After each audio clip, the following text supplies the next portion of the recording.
All right, so these are 3.2, solved by graphing.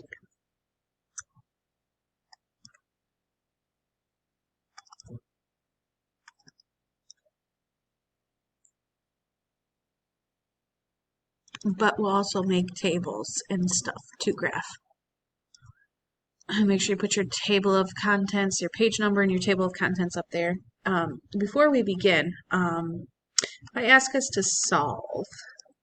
Let's say I ask us to solve 0 equals 3x minus 21. In order to solve for x, we would have to get rid of whatever is happening to the variable x. Looks like this minus 21. Looks like we have to add 21 to both sides. So I end up getting 21 equals 3x. X is multiplied by 3, so we're going to divide by 3. So we get x equals 21 divided by 3, or 7. This solution also has another name, okay? So we call this a solution. But we can also call this the root of the function, the zero of the function, and we call it the zero because, in y here, if we were to put this in y equals 3x minus 21 form, y happens to be 0, and we have a value for x. So what we're looking at is this x-intercept, and we remember from last time the x-intercepts are when y is 0. So ultimately, we're trying to find when y is 0. What do we get? So we're going to use this idea to kind of graph and solve using tables and graphs today. So a root, 0, x-intercept, solution, they're all the same thing. All right, so find an example here. So we're going to find the root of y equals 2x minus 6.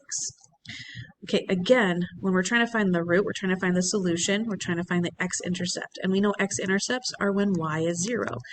So I'm going to put a 0 in for y. So I might even put off to the side 1, find when y equals 0. Okay. And again, what we'll do is we'll solve for our variable x. So if I add 6 to both sides, I get 6 equals 2x. Divide both sides by 2. So I get x equals 3. Or I have an x-intercept at 3. This is your solution. This is your 0. This is your root. This is your x-intercept. Okay, so if I ask us to graph this, this is where we actually have to start making a table, and then we can graph the points that are in the table. So I'm going to solve by graphing. Ultimately, we are looking for when y is 0. What do we get? All right, so if I were to set up a table here, I'm going to get rid of my picture. My equation was y equals 2x minus 6. Really, we're looking at the function f of x equals 2x minus 6. So when I put x in here, we're looking at the function. When does our function equal 0? Okay, so with this, all you have to do is put in some positive numbers, negative numbers, see where our solution is. Maybe we try when x is negative 1, what do we get? When x is 0, what do we get? 1, 2, 3, 4, 5 if we wanted to. Keep going until we find when y is 0. What do we get? We can see when x is 0, but I want to know when y is 0. So we're going to evaluate this function when x is negative 1. So I have the 2 times negative 1 minus 6. That gives me negative 2 minus 6 is negative 8. Then I try the 2 times 0 minus 6. Gives me negative 6. 2 times 1 minus 6 gives me negative 4. 2 times 2 minus 6 equals negative 2. 2 times 3 minus 6 equals 0. And then 2 times 4 minus 6. 8 minus 6 is actually 2. Oh, looks like we found our solution. I might highlight this. Here's our solution. Here's our root.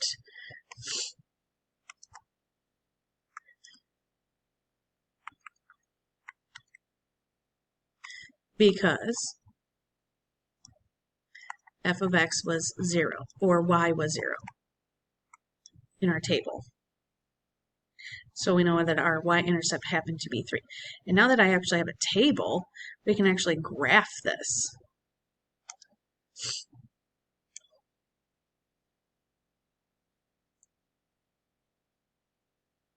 Again, we should be using a ruler and, straight edges and stuff. But let's say I go 1, 2, 3, 4, 5, 6, 7. 1, 2, 3, 4, 5, 6, 7. Go by maybe 2s, 2, 4, 6, 8, 2, 4, 6, 8 on your y-axis. Okay.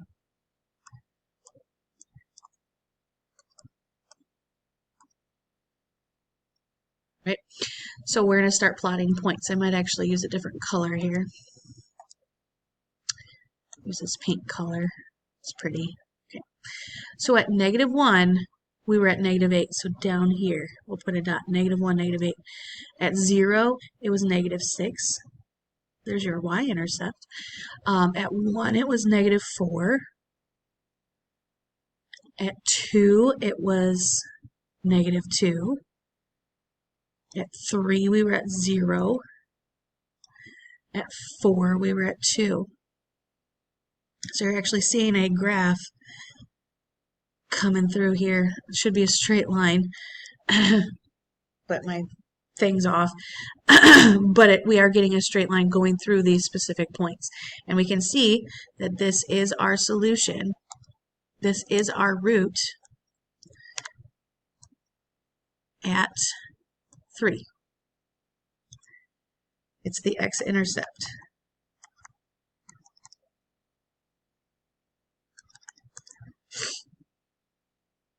Okay.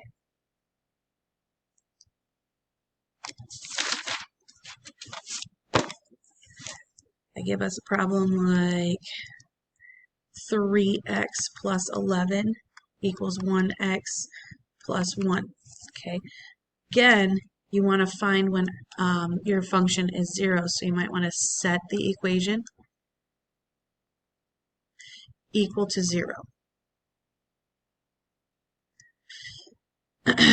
So if I were to do my 3x plus 11 equals 1x plus 1, you can do this either way. You can take your 3x and 11 and put it over on the right, or you can move the 1x. I'm going to move the 1x so I can stay out of the negatives here.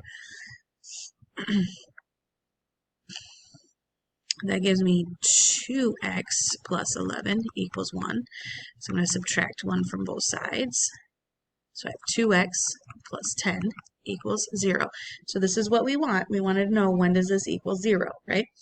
So if I were to then start making a table to graph it,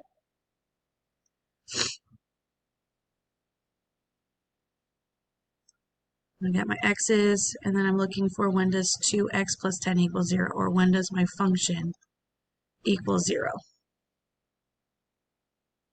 Okay, so I might try some negative numbers like -5, -4, -3, -2, -1, 0. Maybe I try a positive 1. Okay. If I were to put the 2 times -5 plus 10, I get -10 plus 10, which is 0. Oh, I think that's where we wanted it. The 2 times the -4 plus 10, so -8 plus, there's 2. 2 times -3 plus 10, so there's -6 plus 10, there's 4. 2 times -2 plus 10, there's -4 plus 10 is 6. 2 times -1 plus 10 gives me 8. 2 times 0 plus 10 gives me 10. 2 times 1 plus 10 is 12.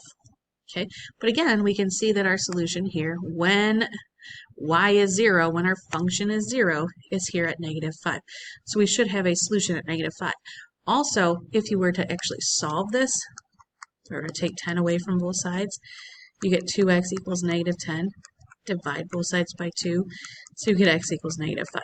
So it kind of tells you where your table should start and end if you actually solve it. And then, of course, we would just graph this. See if I can find a spot to graph this over here.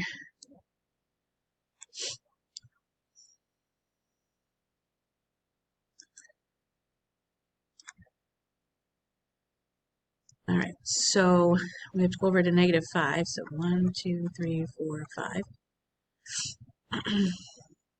And negative 5, it was 0. All right, 1, 2, 3, 4, 5, 6, 7, 8. 2, 3, 4, 5, 6, 7. I'm going by ones, okay? So negative 4, it was 2. I'm going to start using a different color here. Negative 5, it was 0. Negative 4, it was 2. Negative 3, it was 4. 2, 3. Negative 2, it was 6.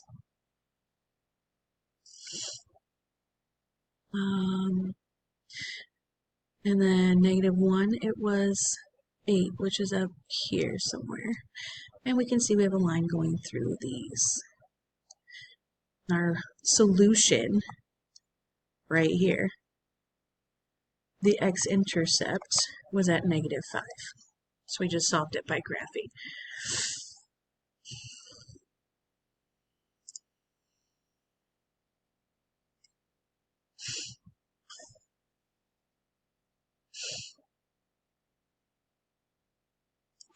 All right, we'll do one more. If I were to give us 2x minus 4 equals 2x minus 6.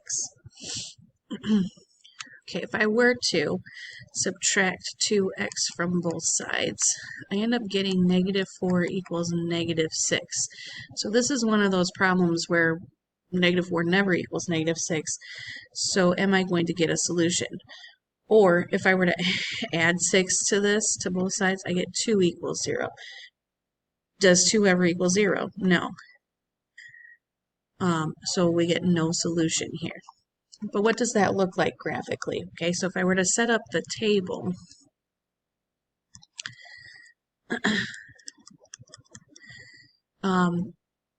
this is what we're actually looking at here. This is saying y is 0, or yeah, so 0 is y, or 2 equals y no matter what. So no matter what, you're looking at 2 for your function. So if x is negative 1, I get 2.